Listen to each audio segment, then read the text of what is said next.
Hello and welcome to the Metabolic Balance ANZ podcast. This is where we are sharing real stories and insights to help you understand more about what metabolic balance is and personalized nutrition and what that can do for you. So I'm Cherry Wills, I'm your host, and I'm joined today by the wonderful Emily Fidirikkos, who is a nutritionist and MB practitioner. It's wonderful to have you here, Emily. Hello. Hi, Cherry. Thanks for having me. The pleasure. I'm really excited to talk to you today because you have got a wealth of experience. You came on board with being a practitioner in Australia in 2021, did you not? Yeah, that's right. So I actually did my training as soon as I could, and I had it waiting ready for when I finished my clinical nutrition degree. And the reason I was so motivated to get going was because I actually did the program as a client before I even knew about it and could do it as a practitioner. So Oh, I was wow. ready and waiting. So what were you before you became a clinical nutritionist? What was, paint a picture for what you Cool. were doing? So back when I finished school, I went to uni and I became a registered nurse, and I worked within the intensive care space for about 10 years. And over that time, I guess most people are aware at the trouble shift work causes for your health. And so over that 10 years, I ended up with my own health problems. I'd been seeing a naturopath. I'd done all the visits with functional doctors, GPs, all of that sort of stuff for honestly quite vague but real symptoms where I just wasn't right. I was tired, fatigued, my skin was terrible, all those sort of things. Anyway, flash forward, and I moved into a place where I was offered metabolic balance and tried it. 2 weeks in, I'm pretty sure, is when I contacted you, Cherry, to say, okay, really? How do I become a practitioner? It was about that 2-week mark into doing my own program. And then you laid out that it is only offered by qualified practitioners, all that sort of stuff. I said, great, I'm already at uni. When I'm finished, I'm in. So worked on from there. So what were the results that you really experienced then? What, that 2-week mark? I mean, what is it that you were feeling? So I guess different? Yeah. Okay. So leading up to that, because I had started my clinical nutrition degree and coming from a mainstream medical background, I had tinkered with things myself a lot. Yeah. So I had literally tried all of those diets. When you start Googling and they go, yeah, you should do low histamine, you should do low FODMAP, you should go keto, you should go carnivore, you should go vegan, you should all those things, right? So I had tried those. But for me, I had adult acne, and it was getting to the point where it was debilitating in that it's just a skin issue, right? But the stress that it caused me because of the self-conscious sort of stuff I had going on with it, and the frustration, I guess, as well, which I know many people experience because they are legitimately trying to be well. So skin issues was the frustration is real, isn't it? Yeah. So my adult acne, and I had a bit of dermatitis and stuff as well, was what I wanted to get out of this. And I guess I saw change pretty quickly, but it wasn't perfect after that 2 weeks. But what really surprised me was the profound feeling of wellness. And I know that sounds really kind of airy-fairy and vague, but when your body starts making energy properly and it's working well, it is this feeling of everything just is okay. Everything works. You wake up and you're awake. You start to concentrate on something and you can actually concentrate on something, so it's all those really weird things that you forget you don't have access to when you're not well. I think it's almost that you don't even realize what you're missing out on until you suddenly get that focus back and that feeling of wellness. I think you do forget what a feeling of wellness is when you've been chronically below par, so to speak. Yeah, absolutely. And I think we make excuses for the reason why we're not feeling well. And I know that's a story I hear from a lot of clients who have spoken to other professionals around their health, and they'll go, look, you're a mum, of course you're tired, or you're a shift worker, you are going to feel terrible, right? Or you're getting old. Things are going to feel terrible just because you're getting old. And I think we settle for that. Yeah. And at the end of the day, our bodies do age, absolutely, and there are things that can interrupt how well we feel, but I think the point is we shouldn't settle for that, and that there are always other options to get that spark back. Yeah. So you then introduced MB. You qualified, and became immediately a MB practitioner. And so, how have you found it in practice now? Building your practice and using it with clients? Yeah. So as we mentioned, as soon as I got my certificate when I'd finished my uni, I jumped in and started delivering MB as my primary service. I only do metabolic balance with my clients, and if they're not interested in doing MB, I'll refer them on, only because I feel that if you're not getting the fundamentals right of getting the right nutrition in every day, every mouthful, then you're always going to be fighting an uphill battle. So that's sort of something I really focus on. But I jumped in and started working privately from home via telehealth. And then I was given the opportunity to move into and purchase an established clinic here in Ipswich. And so now I work from here, and we have a few nutritionists here as well that work alongside me, and we all specialize in metabolic balance because it just really does give people so much than just a healthy pattern of eating, right? It's all those other things that opens up. So that's an interesting point, because I often think that metabolic balance is giving people so much more than what they essentially ask for when they come for advice. What would you say to that? Well, I think everyone, like me, has their thing they want to fix, right? So metabolic balance does work as an option for maintaining or releasing fat and maintaining weight and a healthy weight. For me, it wasn't about the weight. It was about my skin. And then I got these other follow-on things. But I think you're exactly right in that it's simple things that being well enables. So I was talking to a client this morning who was like, I can do my shoelaces up and not grunt and be uncomfortable. I can, and it's what I hear all the time.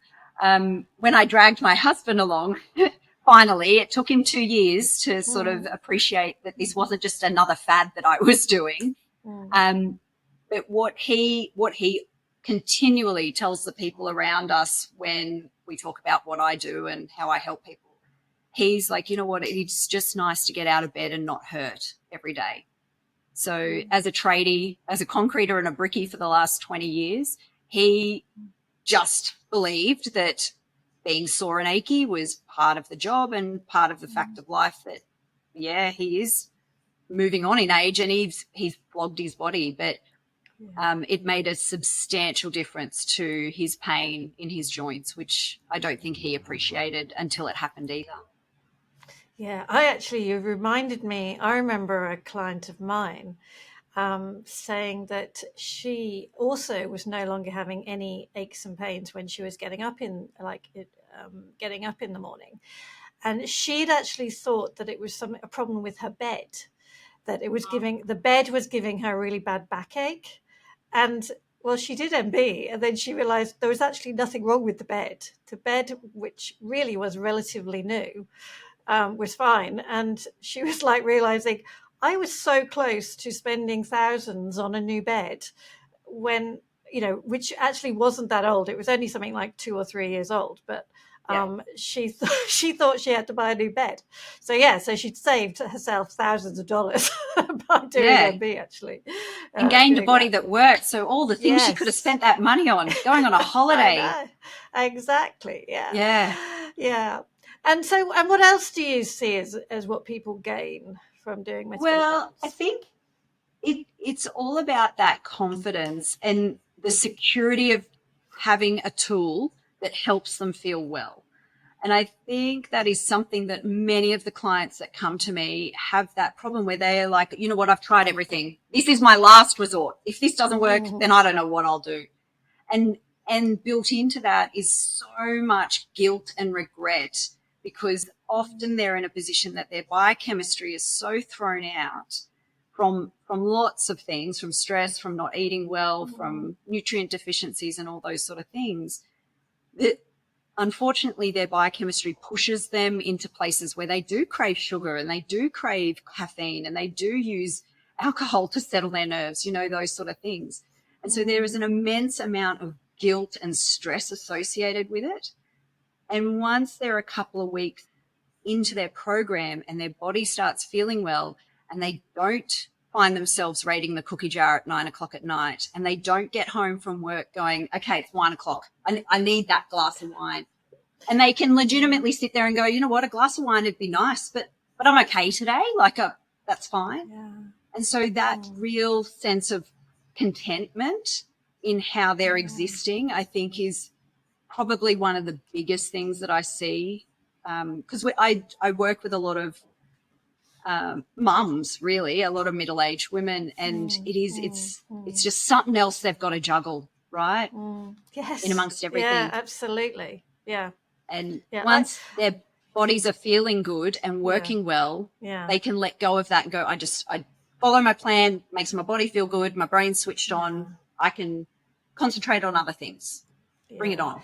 Yeah, you've reminded me, you know, clients often say to me, I don't want to have to keep on working this out for myself. It's this it's so confusing, actually, the information out there. There is so much conflicting advice. And it's also this strange idea as well that what we eat should be something we all can work out for ourselves. As in, you know, every other aspect really of our lives, we say, talk to an expert. You know, if you've got an issue with, I don't know, your plumbing, go and talk to a plumber. You've got to get an electrician in. You've got to, I don't know, talk to an accountant or whatever it might be. But when it comes to actually how you're feeling on a day-to-day basis, no, do your research and work it out for yourself. Yeah. And I think part of the trouble with that is that a lot of the information that's on the internet isn't necessarily wrong. So that's where it gets really tricky, because even as practitioners, we work a lot on the basis of, you know, evidence-based practice and making sure that there is science that backs up choices around whatever you implement. And you can jump on Google and you can find positive and negative information about any dietary recommendation. So that's, I think, where some of the confusion comes in, because it's not wrong, but it might not be right for you and what you need. Yeah. And I think too, one thing I've really learned to appreciate moving from a profession where it's very reductive and symptom focused, and we micromanage. So in the intensive care unit, you have a blood pressure problem, you give this medicine. You have this infection, you give this antibiotic. And that works. So it's not that that's wrong either, but in that scenario, that's what works. But I think as complementary medicine professionals in the nutrition space, naturopathy space, that sort of thing, I think we forget on how wise our bodies are and how capable they are of sorting themselves out if we stop getting in our own roads. And so I think what I've really appreciated as a practitioner now doing this is that I don't have to micromanage. So when a client comes to me and goes, okay, so I get migraines, I have some problems with my periods, I am gaining weight, my joints ache, I'm moody, I'm, you know, all these things. Instead of going, okay, great, so I'm going to support this pattern with this supplement and we'll make sure you're drinking enough water, that's good, and we might cut out these kind of foods to sort of support whatever. Instead, we go, great, let's find out what we need to feed you every day and let your body do the rest. And although it sounds so simple on paper when we talk about it, it every day, it blows my mind how amazing our bodies are when we do just stop doing little things every day that get in the road. Yeah, I think that's one of the key things why I think so many like metabolic balance practitioners, we're so passionate about using the program because we see every day the actual transformations that our clients get. And it almost sounds a bit too good to be true. And this is part of the problem, I think, even getting the message out there. But actually, the human body, when you provide it with the nutrients it needs, and you sit back and allow it to just rebalance gently itself, it is amazing, isn't it?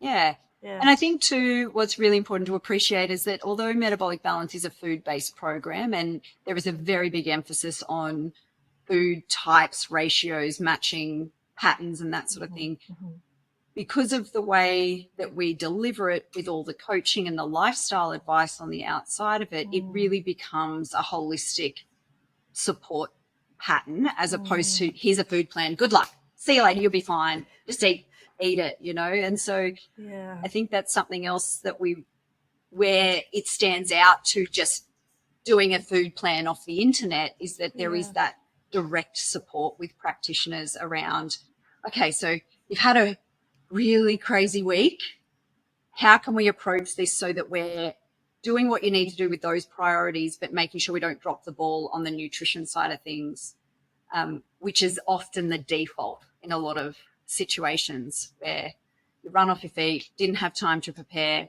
but how can we do it better so that doesn't become the normal again? Yeah, because that actually is a real thing in our world, is it not? That when people are particularly stressed, then often the first thing that disappears is self-care, which is actually the complete opposite of what we should do. Because if we are not sorry, that's a terrible way of saying, but if we are not taking care, particularly of ourselves during those really crucial, stressful times, we're not going to stay resilient and even being able to do what we have to do for the stress that's coming at us. That's right. And I think too, what I see a lot is that once you've decompensated or things have started to really fall apart, you have to try extra hard to get back on top of it. So it's about creating these little strategies to get through those terrible periods that we all go through where you might be shifting focus, but you're not dropping the ball. I heard a really interesting analogy one day, and I can't remember who talked about it, but it was about imagining that you are juggling balls, and some of those balls are plastic balls and some are glass.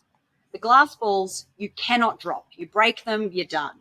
But then there are balls that are plastic that if you pop to the side and then pick back up when you can, you'll be okay. And so those balls you can afford to put them aside and pick them back up. And I think we sort of assume that we have superpowers in that we can withstand stress a lot better than what we can. And so the self-care stuff does get put to the side. But in actual fact, it's about juggling those priorities and going, you know what, self-care is a glass ball and that's almost the most precious one. Yeah, that's the most precious glass ball. Yeah. Absolutely. And so it's appreciating that. I often am saying to clients, okay, so in your day, I can imagine that you would never leave the house without brushing your teeth and getting dressed and doing your hair to some degree, right? And they all go, oh no, never. What? You feel terrible if you do that. You just don't feel right for the whole day. Yeah. And I go, okay, well, we need to slot in eating breakfast, filling your body up, nourishing yourself with all the nutrients, the micronutrients, macronutrients that your body needs to get what you need done, and consider that like on the same level as brushing your teeth. And it becomes a non-negotiable. You must do that. But when you put the effort into spending that 10 minutes and just sitting and eating, you'll find that everything else in your day gets easier. Everything is easier instead of feeling like you're chasing your tail. So, I mean, the way we talk about it, like you said, we get so passionate about it. We do. But I think you did the program as a client as well, right? And so I guess you've experienced what it gives to you, as well as seeing it in all the people you've worked with. Yeah, absolutely. I mean, I did the program myself, 12 years ago now. And I feel that my body is infinitely more resilient. I mean, like, there's no way. I'm a 50-year-old woman, and there's no way I would feel like I do if I didn't know what I needed to, if I hadn't learned what I needed to learn when I was in my 30s. Yeah. And even with the knowledge that you had as a qualified nutritionist, right? Yeah, I think that's something that's really blown my mind. You think you know, and then you see you're learning all the time about what works and what doesn't. It's crazy. Yeah, I mean, so you still follow your plan, yeah? I follow the principles I need to follow, and I follow then I focus in on the plan when I need to follow the plan, like for a short period of time, as in my food list. So I would probably, it's like resetting yourself. I do a little bit of a reset, maybe once every 18 months to 2 years. Or if there is something specific that I just feel out of sorts with, and I know I just need a week or two of just giving myself that extra TLC.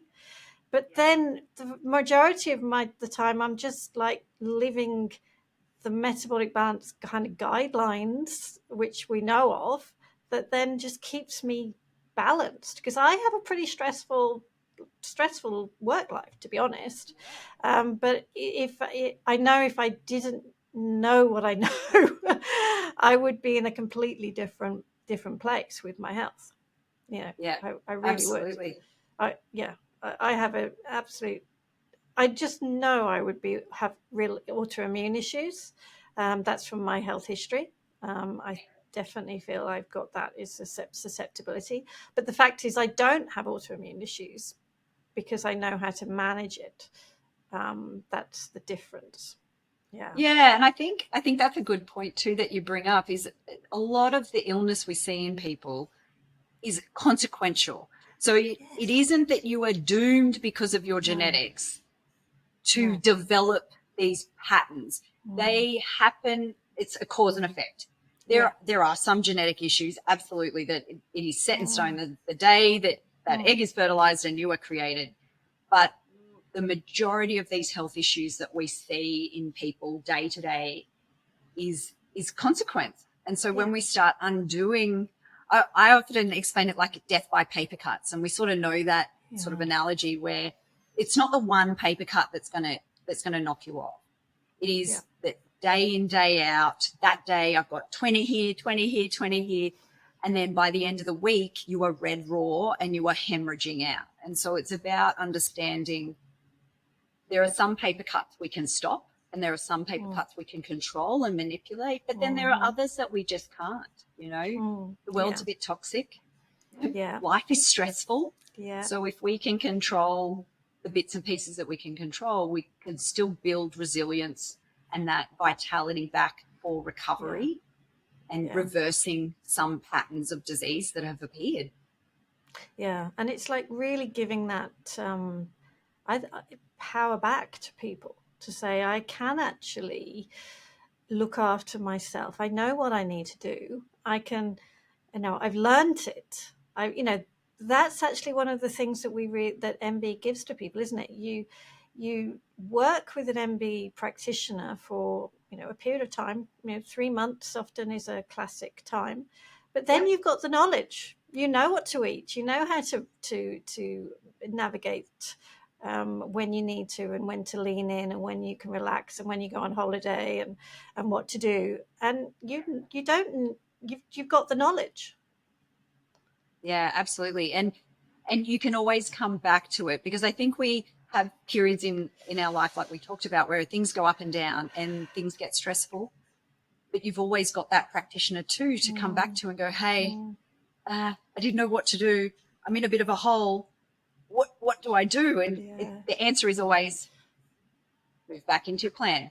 Are you drinking your water? Are you eating 3 meals a day?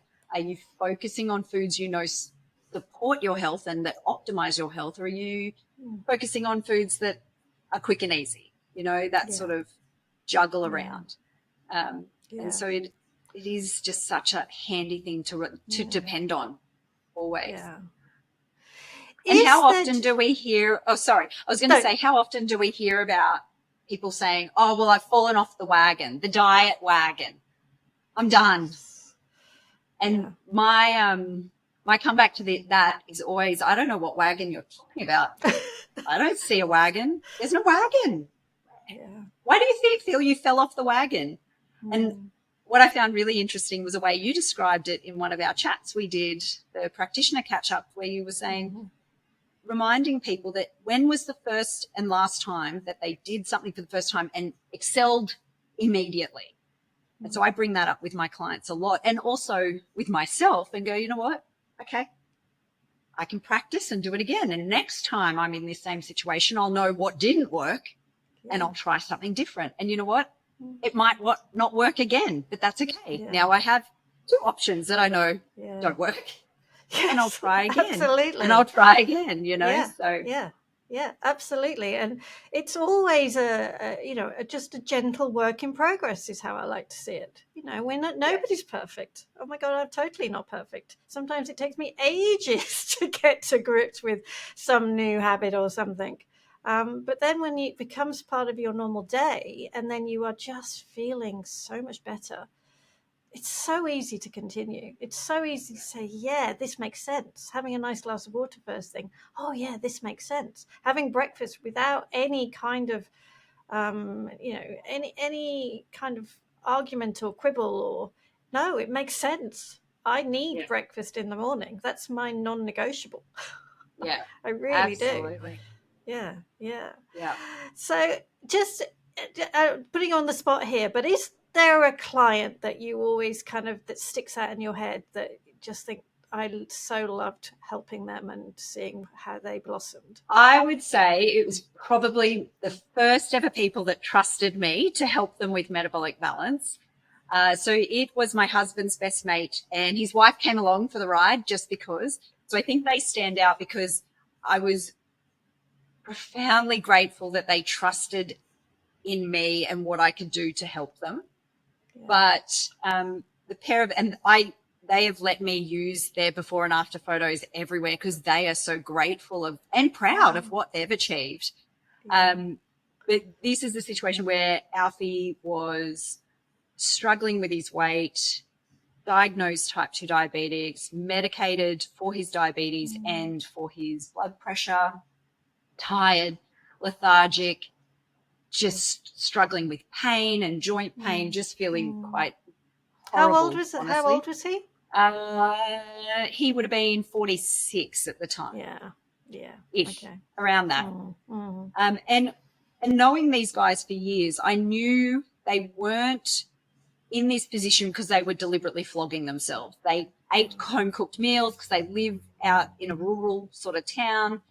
They genuinely were trying to look after themselves, so they weren't pushing limits where you think, well, no wonder. Alfie now runs marathons for fun. So he'll often send me selfies from the start line and then from the finish line. And so Katrina also runs for fun. She doesn't run marathons. She'll run shorter distances. But the pair of them, I've just gone, what happened here? And all they did was change the food. Honestly, that's all we did. Because at the time I was still a very new practitioner. So was still, I was a little nervous about prescribing too much because I just, supplements do amazing things, but because they're so amazing, they can do amazingly too much. And so we did very minimal supplementation. I think I maybe gave him some magnesium or something really straightforward. And it was just food. But he's not medicated for anything anymore. He follows his program as a guide, so he knows full well that he focuses on the optimal foods, but he has a beer on the weekend after they've finished shearing if he wants to, you know, but it's built into a place where he knows, okay, well, I've got this much room to wriggle around in when the time is right.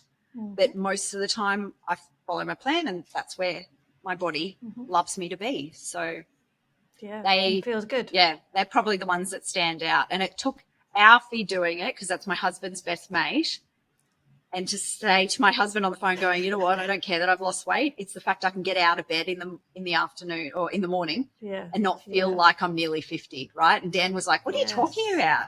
Yeah. And that's where the whole pain thing came up for my husband. He was like, okay, I give in. Let's go. And then he's never looked back. No, well, I live and breathe it, don't I? So yeah, absolutely. I mean, that's, doesn't have a choice. I think that's what I always love to try and get across. It's the life you gain, what you can now do, how you feel. It's so worth it, isn't it? The life. Yeah. I think a life of pain is so exhausting and so difficult. And my heart goes out to anybody who's in pain right now and might be listening to this. Yeah. And we're not talking about miracle cures for it either. We're definitely not. No, we're just saying, let's see what the potential is when you really nourish your body right. Let's see the potential and just see how it could be. Because, when you don't need to take that Panadol every night anymore, amazing things can sometimes happen. Yeah, absolutely. Yeah, awesome. The pain is a really big one that I don't think many people understand how much it is connected to metabolic health and inflammation. Well, I mean, we all get that it's inflammation, and I think that's a bit of a buzzword at the moment as far as it's everywhere. Reduce your inflammation, reduce it. But I don't think any of us appreciate how cranky our bodies are and what happens when we just give it what it needs and it can sort itself out, and what comes of that. Yeah, absolutely. It's been so awesome talking to you today, Emily. Thank you so much for sharing your insights. Thank you for letting experience. Thank you for letting me blurt out all the amazing things that it allows us to achieve with people, because like you say, you know that it's easy to talk about when you're passionate about it. Yeah, absolutely. So you're based in Ipswich in Queensland, and people can reach out to you if they to do metabolic balance with you. Is there a particular specialty you work with, or do you? No, you know what? I relish in being a generalist these days. So coming from a place where we kind of micromanage everything, I love going, you know what? Let's just get the basics right. We're gonna do the basics and see what comes of it. And then we nitpick if we have to down the track. Yeah. Doesn't happen very often. But, sometimes we do need to put a bit of extra effort in. But so a bit of everything. That's awesome. Yeah, that's awesome.